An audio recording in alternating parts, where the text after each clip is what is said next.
I want you to move from overwhelmed by information to confident in what really matters. I want to help you move from being unsure towards direction and purpose in your healthcare. I want to introduce you to health experts. I want to let you in on tough conversations on women's health. I want to give you a place where you can lean in and learn how to take care of yourself. Let's transform your health. Let's get clear on your goals. This is Women's Health Unplugged.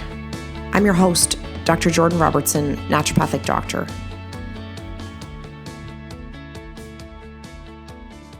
Welcome to another episode of Women's Health Unplugged. Today we are talking all about food. I actually can't think of a person who is in my life right now who is better to have this conversation with than my friend, Dr. Antonella Aguilera-Ruiz, who's a naturopathic doctor from Northern California. Antonella, you and I have been connected for a couple of years now, actually, which I have incredible gratitude for. You, like the way you embody your love for food, the Mediterranean diet, and then the intersection between food and mood. I am so excited for us to have this conversation today. Yeah, thank you for having me. I couldn't be more excited as well. It's funny because now you're part of one of our clinician groups. You're part of our education team at the Confident Clinician and helping teach other clinicians around how to support their patients through evidence-based nutrition, specifically around the med diet. And now there's an entire group of us who every time we think about olive oil or the med diet or what have you, like automatically we think about you, Antonella. Yes, that makes me proud. I was laughing today. I had hummus for breakfast, I was like, no one is going to believe that like I literally eat hummus for breakfast. Like this is like Mediterranean till I die. Like I should write it on a shirt. And so I would love for us to open, like, we're going to talk about a lot of things today. I want to cover the olive oil conversation. I think there's a lot of myths, a lot of questions about olive oil. And I am not always the best person to answer those questions. And so I'm glad that you're here because I think of you as this like olive oil expert in my life. I want to talk about culture and nutrition and when nutrition starts to collide with culture in a positive, but also I'm going to say not a negative way, but when people feel like nutrition recommendations are counter to their culture. I want to talk about that a little bit. And I want to talk about what we know about the research for food and mood. But how did you get here? Like, I kind of imagine you like, walking through an olive oil farm when you were like 5 years old, but I don't think that's actually how the story went, or is it? No, not at all. I mean, I wish, like, oh my God, if I could go back, aside from being a trust fund baby, maybe it'd be an olive oil baby. Yeah. So no, it didn't start that way. I think I've always had an appreciation for food, and like my parents will joke that I was like the kid who would like enjoy ribs. Like I would like lick my fingers. Like I've always like really enjoyed and sort of just like jumped into eating. Like even from when I was really young. But I think the like love of food in the way that it is now probably was born when I was in college. Well, actually, these like walks down memory road. It was actually probably before then. So I spent a summer in France. So I lived with a French family in the very north of France. And to this day, I literally remember like the first day I walked into this woman's house. It was like her and her daughter wasn't there. And they had this garden in the back, and she pulled out of the cupboard this like rhubarb cake that they had made with rhubarb from the oven or from the garden, excuse me. And then it was like in those like little like aluminum tins, and she pulled it out and like gave me this piece of rhubarb cake. And I think actually like looking back now, that was probably that summer in France was this moment where I was like, wow, people just like cook from what's growing in their garden, right? Like there's like a seasonality, there's a taste to this place. There's something very specific about this part of the world that I'm in that feels different than home. It is incredibly delicious. And I mean, you talk to any French person, they are going to like talk to you ad nauseum about their food and how it's supposed to be. And we ate all those like 7 courses and cheeses, and you weren't allowed to put cheese in between your croissant, even though I tried to do that, right? Like there was this idea of like food rules and cultures. So I think that probably ignited like a deep love of food then. And then I got really sick when I was in college, when I was in my undergrad, which I mean, in retrospect would now be just like diagnosed as burnout essentially. But I was instructed to like make these dietary modifications. And so that like took me to the kitchen. Like I started like watching the Food Network and cooking and cookbooks and got really interested. A friend of mine and I would go to this like fancy Italian restaurant once a month and do their like regional menu. And so I think that's where that like love was starting to ignite and started was then. And so as a naturopathic doctor, like one of the things that I find so unique about your practice is that you get right in there with people talking about their food, like to the point of actually teaching people how to cook. And I feel like that's such a lost art in medicine. It's this lost piece of conversation. And even when I'm working with patients, I'm like, use some olive oil. I don't care what you put it on. And I feel like you would die listening to that recommendation, being like, Jordan, like, come on. So tell me about how that's connected with your career, because your focus is on mental health. And I don't think that the average person would necessarily connect olive oil to their mood. Yeah. Well, I think the cooking part is actually because I became like really disillusioned with medicine, right? Like I was like, I had gone to the doctor, and this, I promise, relates back to the mood thing, but I was like really struggling with burnout. I went to the doctor. She talked to me for 5 minutes and was like, here's an antidepressant.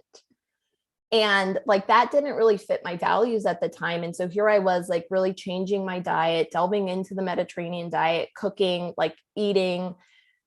And I was like, I'm going to go to culinary school, like forget medical school. I'm going to go to culinary school. So like, I had this like culinary skill set that when it all came back together, and I was actually in naturopathic school, and I was starting to get this sense, right, that like what we eat, how we eat, this connection to the table is having an effect on mental health.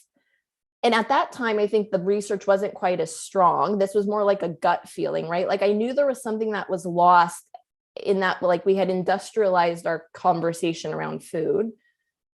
And then eventually through practice of like relearning all of this, it was like, oh, actually what we're eating is affecting our mood. And right, like olive oil is health protective. It can be good for our brain. And now we're starting to get this like Mediterranean diet, and eating and cooking can actually be an intervention for our mood. And I love to cook. It's like this very natural thing of like, well, I just actually need to get into the kitchen with people. Like it's all good in theory, but cooking is really exciting and it's really delicious and it has story around it. Like, can I just like talk people through this, like while we make a frittata? Like that to me was just like a language that was much easier. And it might be right, because like if we talk about like love languages or sort of that idea, like food is my language. I like, it makes sense if you talk to me in food. And so I figured that would just make sense to other people too, because food is so exciting and so delicious. So my recommendation of like, you could always just eat that olive oil off the spoon is definitely like not No, but that makes me alignment. happy, because I would do that too, right? Like I also think we've become precious about food, that it has to like be a certain way. And at that time, that was when like Top Chef and all of those celebrity chef shows were really popular. And I remember like getting on my soapbox and being like, it isn't about celebrity. It isn't about technique. It isn't about like being able to make a souffle, right? Like the cuisine we're talking about is like peasant cuisine. It is a mode of culture and connection. It's not about like flambeing anything, right? Like that's just a byproduct of the culture and the connection around it. So I do think it can be like, use olive oil, put it on everything. And like, you don't have to be like that technical about the whole thing either. I love that you brought that up, because I think a lot of people are nervous or scared to start cooking because they feel like whenever people reference those shows, right? It's like they're referring to an Olympian as the reason why they can't go to the gym, right? But there's that person over there who's cycling in a velodrome. Like I can't get on my bike to ride down the street. I do think that, the way that we, I don't know what another word other than that celebrity word that you used. Like we've kind of romanticized certain aspects of cooking that now makes it feel a little bit unattainable to the average person. And so if there is a microwave version of that that takes 2 seconds, that actually feels safer than you know what, I'm just going to try and throw these ingredients in a bowl and see what happens. Mm-hmm. Yeah. And I think that's what I realized, and why like this value of actually like getting in the kitchen and talking from the stovetop rather than like the doctor's office. And I'm using air quotes there, is like that authority, like actually getting into the kitchen with people was the ability to be like, you can't do this wrong, right? Like these principles around flavor, we've sort of like shipped them off to fancy chefs, but they are the like principles that have like lived in the culture and are transmitted over and over from like homemakers, right? Like, and I say that with like a deep reverence to that memory, like not as something like poo-pooed or lesser than, right? Like that idea that we can just like, we can't do it wrong. You just try, right? You saute it in this way, and if it doesn't quite work, you learn and you just do it a little bit differently, right? It's still going to be healthy, and you throw enough olive oil on something, it's still going to taste good, right? But that's the thing that I think women that I work with and people in general just need to know, right? Like it doesn't have to look like a 4-star Michelin restaurant. It just needs to like taste good and be simple. Like that's the thing that's going to save us day to day, not the fancy food. Mm-hmm, mm-hmm. Yeah, I've often said this quote, like not every meal has to be epic, right? Because when we think about like the amount of preparation and infrastructure that it takes to pull off even one recipe, that most people are not equipped with the amount of time, the skill, or the patience, truthfully, to be able to execute something that takes, that has to rise for 20 minutes or sit for half an hour. Like I'm screwed. If something needs to marinate, I'm like, shit, I already screwed it up, right? Like I didn't think far enough in advance to marinate this thing. And that, again, it makes that idea around nutrition a little bit less accessible to the average person, where I think, some of those pieces of like recipes are for boredom, right? Or for excitement or culture, or where we want to like really connect with what we're eating. But again, that day-to-day experience of nutrition doesn't have to be quite so complicated. I think what you kind of alluded to there, though, is that we've lost some of that translation from generation to generation on what our culture around food even looks like. Yeah. I think that's true, right? Like part of like my background is that I was the chair of Slow Food Portland for a year, right? Like I'd been part of Slow Food, and sort of the principle of slow food started out of a McDonald's opening near the Spanish Steps in Rome, right? So you can imagine the indignancy of like an Italian person, and they like ate spaghetti and they were like, we want slow food, we don't want fast food.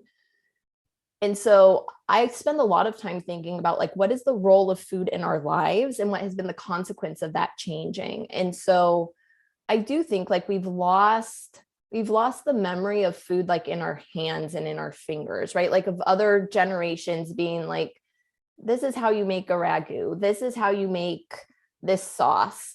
And allowing ourselves the luxury of at least giving it some time, right? Like I'm not saying anyone needs to like stew a sauce for 6 hours, right? Like I understand how that doesn't fit within our like pace of life now.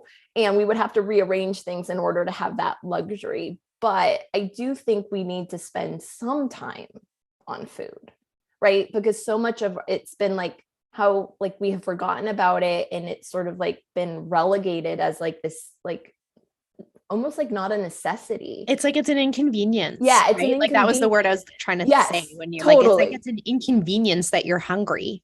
Yeah, totally. And so I think there's somewhere like there's a little bit of like some backstepping that needs to be like, how do we reconnect to the table and to that piece of this of like simple whole foods enjoyed together, right? Like that enjoyed together, we will often forget about, and that like simple amount of prep, that's time well spent.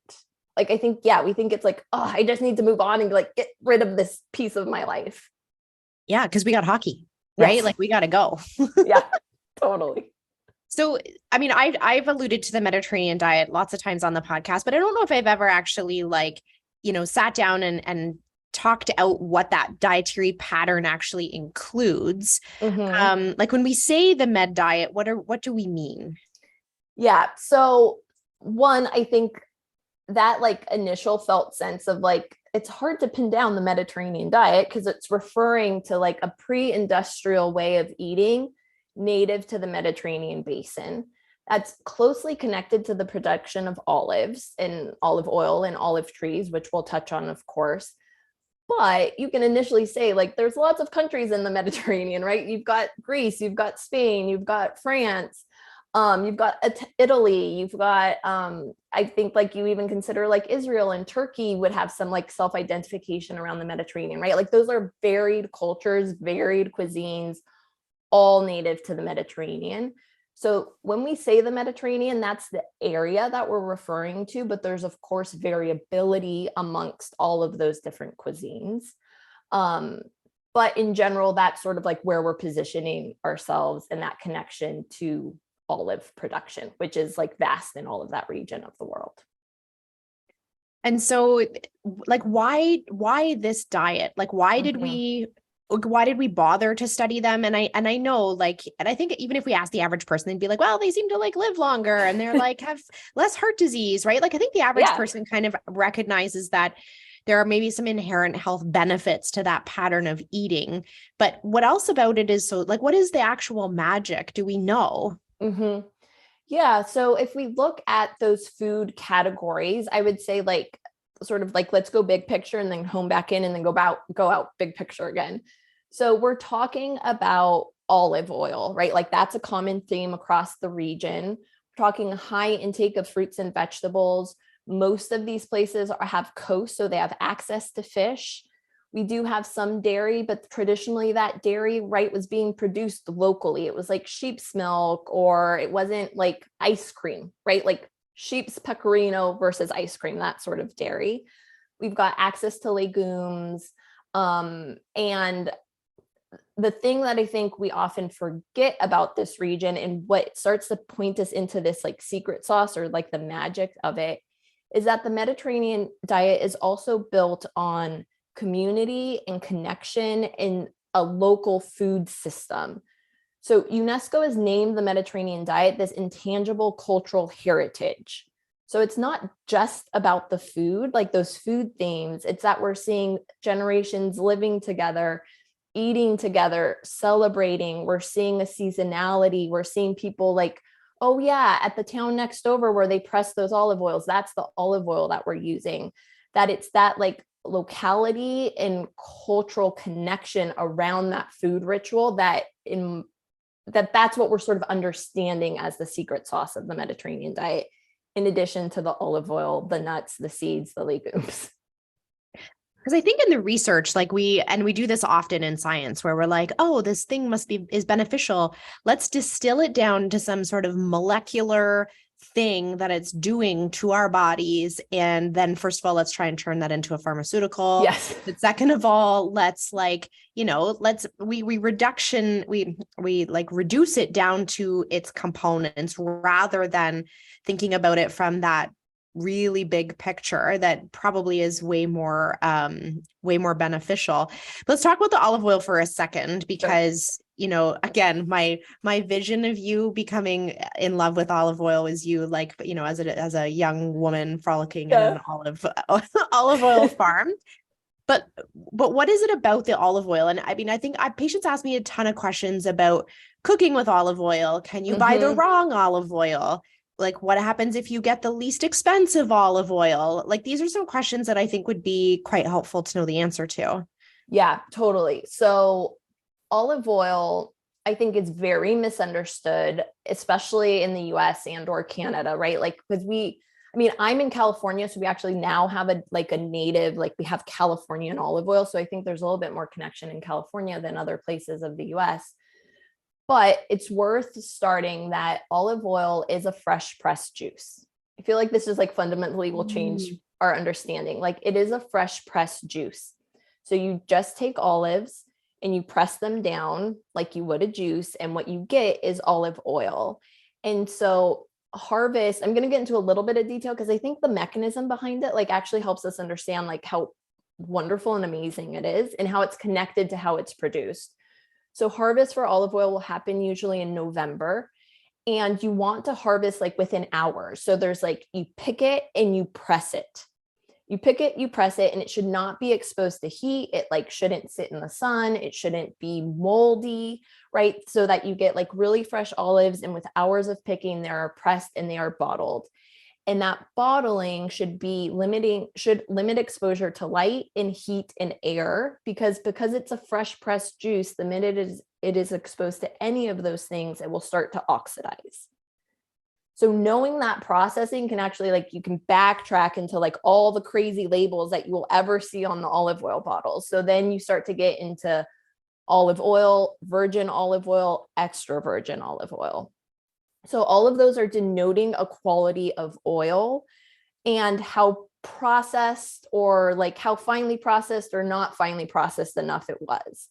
So that first press that like hasn't been exposed to heat, I believe, don't quote me on this one, it's either like has not been more than 80 degrees Fahrenheit, hasn't been exposed to anything hotter than that, that is an extra virgin olive oil.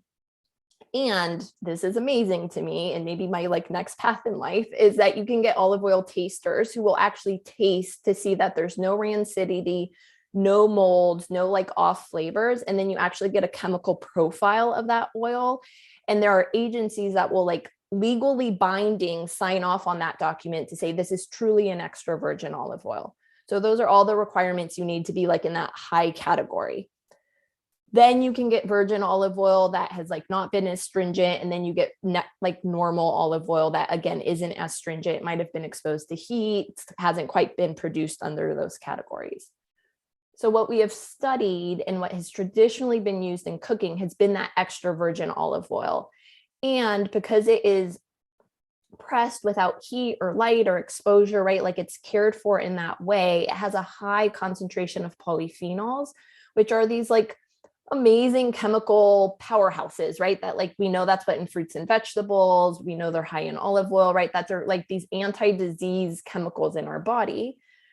And those polyphenols are also what give it its particular flavor. So if you taste an olive oil, it will taste like peppery. It might like make you cough, like on the back of your tongue, you'll feel some heat. That means it's good, right? Like those are the good tastes of olive oil. So like from a consumer's point of view, that isn't always connected to price. So you can have like an everyday cooking oil that's an extra virgin olive oil that's not going to like be exorbitantly expensive.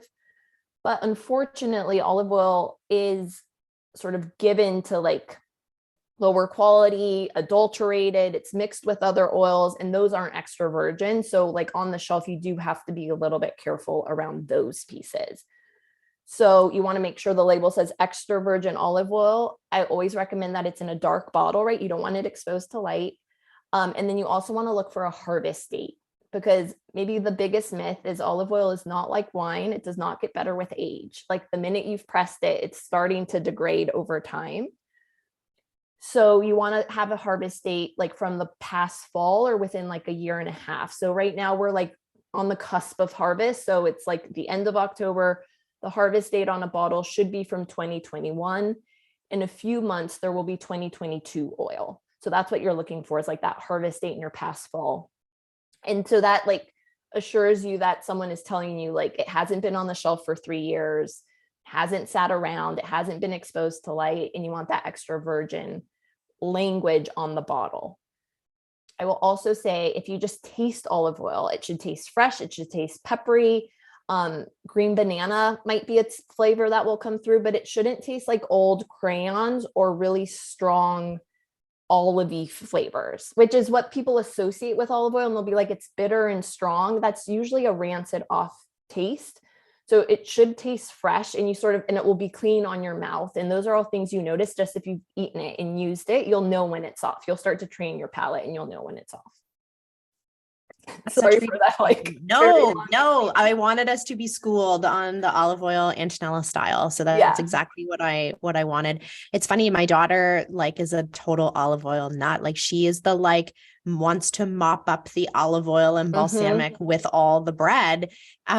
Which to me is like so outside. This kid she was not easy to encourage that like variety in her palate at all. This was the kid that I like had to puree chicken and then hide it in her oatmeal because she liked oatmeal, but she didn't like the chicken. And so I would hide it in her oatmeal with cinnamon and apples and a little bit of maple syrup. And then there was like chicken in it. Yeah.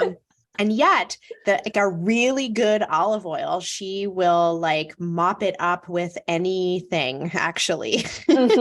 Yeah. So she probably has a very well-trained palate that I if feel you like she does. Yeah, had an exactly. old olive oil, she'd be like, this tastes off, right? Like That's this right. tastes like old crayons. It's not supposed to taste like old crayons or old peanut butter. And what about cooking with it? Like I have a thought about that, but I'm curious what the actual evidence is. Like, can you cook with your olive oil? Like, what are you hurting it? Are you like negating the benefits of it? Yeah. So going back to the polyphenol conversation. So this myth, I think, really persists that you can't cook with olive oil. And I often like when I would teach cooking, I would say, right, like in the Mediterranean diet, like, can you imagine like a great grandma being like, no, I'm not going to cook with this olive oil, right? She was cooking everything in that oil. She was frying in that oil, right? Traditionally, that is how it has been used. But now we have more data to show us that that polyphenol content seems to be preserving the oil across different temperatures. So there's a lot of detail and different science on this, and they like take all these values when it's at 350 degrees or 425 degrees, heated slowly, heated over time, kept at that for 6 hours. But in short, what we know is that one, smoke point doesn't seem to be correlated to the oxidizing of the oil. So we've like usually used those two together, that if there's a low smoke point, it's going to go rancid or oxidize much quicker. That doesn't seem to be the case with olive oil. It actually has a more generous smoke point than we give it credit for. But even at those higher temperatures, it doesn't seem to be oxidizing. It's not creating a trans fat. And while we do lose some of the polyphenol content at those higher temperatures, which is true across most oils, it still fulfills like government regulations that would maintain it in a healthy oil category. And it's preserving itself and it's not becoming toxic or trans fats, because or a trans fat, I've definitely heard that one too. And so I always say, right, like in studies, people are told to use it liberally in all cooking applications, so raw and cooked. And so I think if you're using it in both ways, you're getting the best of it raw, and then you're also getting the benefit of it cooked, because it's also helping transfer different nutrients across the oil to the cooking thing. So if you're cooking tomatoes in it, you're getting some of the goodness of the olive oil in the tomatoes and the goodness of the tomatoes in the olive oil. So it's both and raw and cooked. I was just thinking about how our listeners are really not getting the benefit of your talking with your hands about as you talk about the olive oil and the and the tomato sauce. But that's okay. So I'm glad that I was not totally off track to be like, did anyone tell all of those grandmas in Italy that they were not supposed to cook with their olive oil? Right. Like, yeah. So I feel like I was definitely on the right track with that. But the actual little bit of evidence there is really helpful, because the other thing I often think about, it's always often this like missed conversation in nutrition, is like that replacement effect, right? So if we tell people not to cook with olive oil, what are they doing? Yeah. So either they're not cooking, which that's, worst case scenario, or they've substituted in some other oil that, when we stand them all up against each other, there isn't an oil that has the benefit that olive oil does. Right. Whether you're cooking with coconut oil or cooking with butter or cooking with any other kind of oil, you've actually traded off for something that is worse for your health than if you had just heated up that olive oil a little bit. Totally. And that's the thing, I think, right? Like we sometimes make perfection the enemy of like just putting one foot in front of the other. And I think this is the thing with the olive oil, right? Like just cook with it and eat the veggies, right? And olive oil as a flavoring, this has been really interesting for me to learn, even as a cook and as an eater, is that part of why the Mediterranean diet has managed to be low in saturated fat is because of the flavor profile of olive oil, right? Like you guys are going to hear a pet peeve of mine of like recipes will be like, use a flavorless oil. I'm like, but why? When olive oil makes everything better, like even baked goods are good with olive oil, right? There's a complementary flavor. So peppers roasted with a flavorless oil or peppers roasted with a really robust, delicious olive oil feels special, but you didn't have to do any more work. And it makes your taste buds even happier and all your other buds everywhere. I don't know. It's all good. Yeah, you guys are going to miss out on my hand talking. No, I like the pet peeve because it's funny. Charlie and I were just making a recipe a couple of weeks ago, and it was, so first of all, Sean and Charlie had started to do a recipe, and they had improvised a little bit on these brownies. And so they did not turn out whatsoever. They turned into like a brownie crumble that then we slowly ate like over yogurt for the next couple of days. But this was like a bake sale item that needed to go to the bake sale. And so like, it's one of those like 9 o'clock at night from scratch, start over, throw out the brownies.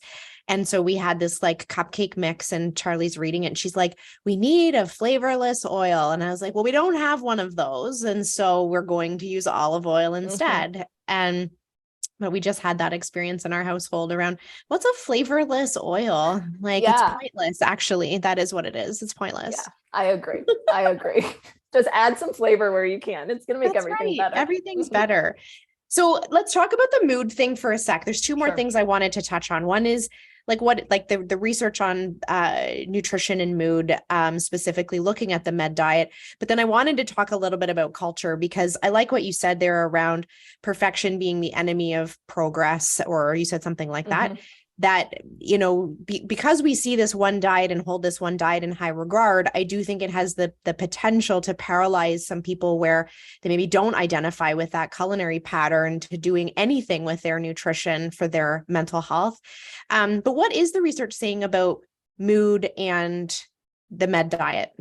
Yeah. So this part I think is just so exciting. So we are lucky to have some randomized controlled trials around the Mediterranean diet, like as an intervention. So at this point, we're probably 4 or 5 trials in where they're taking 2 groups of people. In general, it has been people with moderate to severe depression who are on medication and or therapy, and they could be on both in some of those situations. And so one, I think it's worth noting, right? This is moderate to severe. It isn't necessarily mild. And so then they're putting these people in 2 groups, and they're putting one in like what's called a befriending group. So they're just like hanging out and talking week after week for 12 weeks usually. Although I'll touch on the one that was 3 weeks because I think that's really interesting. And then they put the other group and they teach them all about the Mediterranean diet. They tell them all about olive oil. They talk about like these food categories like legumes and nuts and seeds. And some of those trials have taught people to actually cook, right? To actually do cooking lessons with them. And what they find at the end of the trials is that they're seeing about like a 30% remission rate in that moderate to severe depression. So, right, this is incredible. Like, this isn't a pharmaceutical. There are no side effects. Depression and mood is really hard to treat as a standalone, right? Like we have such a high remission rate, people who aren't responding well to antidepressants. So we're seeing, right, if we layer on top diet, we're getting this extra boost in people's mood and seeing their depression scores really lower. So that's generally been over 12 weeks. We do have one study that taught college students the principles of the Mediterranean diet over 3 weeks, and they saw significant improvement in their mood. So that's even like over like more mind-blowing, right? That like you eat olive oil and legumes and nuts for 3 weeks and then your mood gets better on the other side. That's huge, right? That this food is having an impact and can be done in combination. I would say in mild instances, it might be a place where we go to first if someone wants to avoid medication, right? But we're getting all of these like different instances from moderate to severe where we can add in food as part of the conversation. I love that. And what I like what you said there was that it's not like an either or, right? It's recognizing that this is like an incredibly difficult population to treat. And that we would definitely be doing those those people a disservice if we didn't treat them in that multifactorial way, right? And recognizing that their food is having an impact on mood. But I also do think that makes it feel a bit accessible for the everyday average person who maybe, flirts with poor mental health occasionally, or can see that their mood is being influenced, that like 3 weeks doesn't really feel that far away to have something have a positive impact on how you're feeling. Yeah, totally. And for the most part, like when they go back and look, it's not that people were actually having this like massive transformation of their diets. It was like they were adding a serving and a quarter more of legumes a week. Like they were maybe having fish another time a week, right? They ended up having a little bit more nuts, and that started to accumulate benefit, right? Like those changes hopefully could sound really accessible to someone, right? It's not like eat this perfect pattern at breakfast, lunch, and dinner every day. It's like when we look at a week, can you add in an extra serving of hummus? For breakfast. Right, for breakfast with zucchini. Yeah, exactly. You don't have to do hummus at breakfast if that doesn't sound good. But right, like there's these like small incremental changes of moving in this pattern. And again, I think that word pattern is so important. It's not like 100% ruled diet. It's a pattern in 3 weeks. And those changes sound totally accessible, and it can have a deep impact and be part of that toolbox for your mood. Yeah. And I love that. I mean, we've tried so hard on the podcast over the years to distill down nutrition to a pattern of nutrition versus any one particular diet. And I think that this is just another example of that. And I love that you brought in like A, how small those changes were, and B, how soon they saw benefit. And you and I probably have watched, thousands of people at this point oscillate between perfection and dumpster fire with their nutrition, because it just doesn't feel practical and possible in their life to adhere to these diets that are, whether they're demonizing certain foods or holding other foods up on a pedestal. Either way, it's really not fitting in with people's understanding of nutrition or their culture, which ultimately leads to like paralysis and usually doing like next to nothing when it comes to food. Absolutely. And something I always go back to, and I think like really quelled some of my own anxiety as a practitioner, was in the SMILES trial, which was sort of that like first big randomized control trial around the Mediterranean diet. When you look at the rules that they invited people to follow, one of them was like limit sweets to like celebratory events. And then when you go like deeper into the supplemental materials, they're talking about these like foods like that we would think of, like the chocolate cake, the donuts, the fried chicken, the chicken tender, right? Like that we might demonize, that it was like limiting them to 3 times a week, right? Like it wasn't like totally get rid of them. Like you're going to be the odd person at that birthday party who can't eat anything, or like you can't celebrate with a really delicious dessert on your birthday. And so to me, that was just like, this is how people actually live, and how you actually follow a pattern for the longevity of your life, and this like all the celebratory function that food has in our lives too, right? Like you don't want to have the like terrible birthday cake. That doesn't make anybody want to keep doing the thing. No. I'm like, I've seen online, like, here's a recipe for a sweet potato birthday cake. I'm like, no thank you. No. It's gonna have, but I love in that study chocolate. Yeah. They were celebrating 3 times a week. I feel like that is something to aspire towards, actually, that they considered celebrating 3 times per week as being like the goal. Yeah, but that's so realistic, right? Like, realistic. The way one's life can be, or like in a certain season, like where you can't really get away from what we might deem junk food, right? Like whatever that category of the things that aren't quite as healthful for us, and that there's room for that within a pattern. So let's talk about the culture piece, because I feel like that's, incredibly vital. It's interesting. Like this past week, I was talking to my students at McMaster University who are in our nutrition course, and they had just gone home for a week. Right. And they had their reading week. And I was curious what had come from their conversations with their families after us spending 7 weeks together talking about some of the research and evidence around nutrition. And some of the conversations that came up were so interesting, where there were Asian families that had been prescribed less rice, right? Like there were families that, as the students or the young adults started to inquire with their parents around what their experience around nutrition and their health had been like, there was this resounding conversation around how the people of varying cultures felt like the nutritional recommendations that were made by their doctors were not in alignment with their regular cuisine. And then therefore that felt like this big obstacle to comply. And it made me think about this Mediterranean diet conversation, because the magic isn't just about the olive oil. Right? It's about so much more. And how do people who don't identify as Mediterranean capture some of the food-based magic, right? But also, acknowledge that there's more to it than just, do you like sheep's yogurt? Do you like legumes? It doesn't have to be part of it necessarily. Yeah, absolutely. Yeah. I mean, I think the Mediterranean diet actually gives us a blueprint into what a traditional diet looks like, right? Like we're talking about tradition.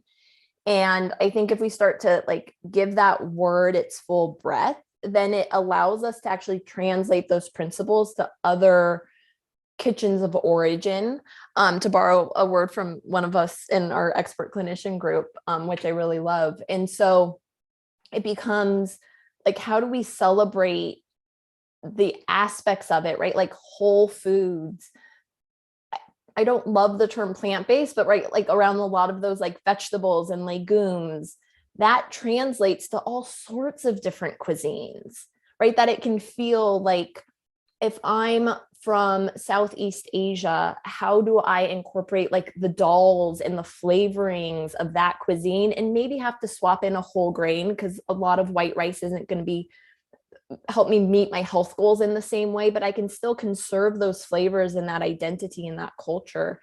And we're actually seeing pop up in the research is that we start to translate people to their more traditional diets, be that a traditional Mexican diet, a traditional Japanese diet, a Norwegian diet, that people are still meeting their health goals, right? That this stand-in of tradition, I think, is maybe probably the biggest thing we're going to learn. And that we can actually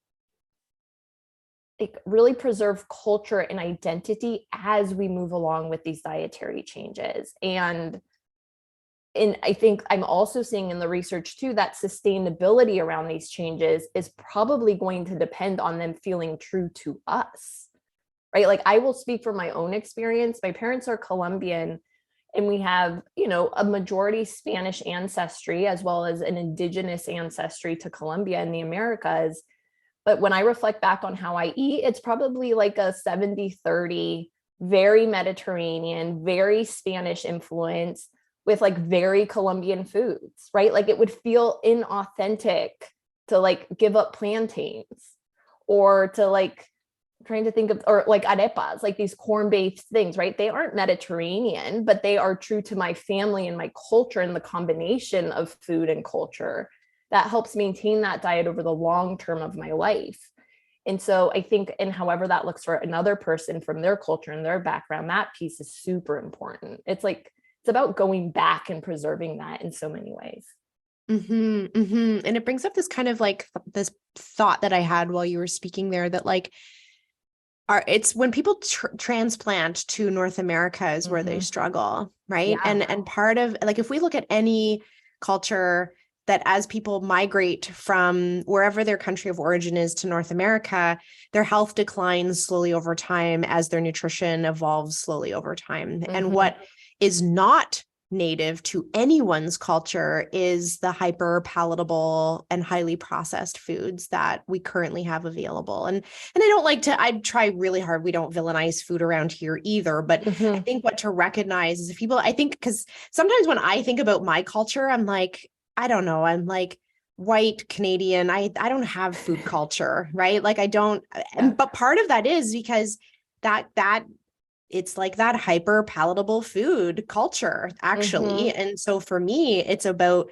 finding a culture in my food that I actually can connect with and is sustainable, but actually is healthful. I was thinking about people listening that maybe don't identify with any particular kind of culture, recognizing that like that North American dietary culture is setting us up for some failure with respect to our health. Yeah. And I think, right, like I love food. Like I love the role it plays. I love to eat. And I think there's almost like a really beautiful challenge to start to like step into what that like older traditional culture is in North America. And for example, like I was at a conference last week where we collected at this farm that's like a 300-acre farm, acre farm that has like led the way in terms of researching organic agriculture. And on the last night we had a dinner, and the gentleman who prepared the dinner, like the whole chef's team got up there, and they were talking about how this like particular place had been this like throughway of immigration in the United States, like in Pennsylvania. So there had been German settlers, there had been Italian and Dutch settlers, and how this tradition of hog raising had happened and how they preserved it for the winter, and that they were like going back to that. And they were serving that to us at the dinner that day. And so I think it's underneath, right? Like it's underneath, and there's like a really rich food culture, not to mention the indigenous food culture of the Americas, right? That has been like completely lost. And there's something to be celebrated, of course, there as well. But even from these immigrant like populations that have brought in and sort of left their footprint, there's a lot to tap into that I think is really exciting. Like, I think that is the wave of the future, and it's so delicious, right? Like that's the thing. It's like, it's so pleasurable and delicious, and it's around connection and community. Like it shouldn't, maybe should isn't the right word. Like there's the opportunity for it to feel good and happy and convivial rather than like hard and onerous and like, ugh, do I have to think about this? You know, what you're saying there has made me think of, and I wish I could remember this author's name. I can't remember who it was, but I remember reading a book, and it was about kind of like the slow movement, right? And it might have actually even been in praise of slow. I can't remember that author's Oh, name. is that maybe Anyways, Alice Waters? it might be. That's my one part of my brain that does not work, is remembering authors of anything I've read. Yeah.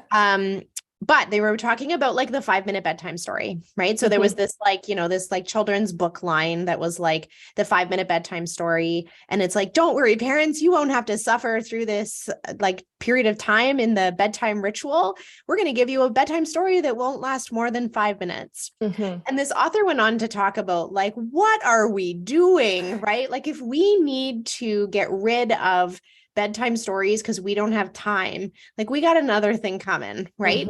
And it's made me think about this conversation that we're having here, where, being hungry is not an inconvenience. Having to make something to eat shouldn't feel like this chore.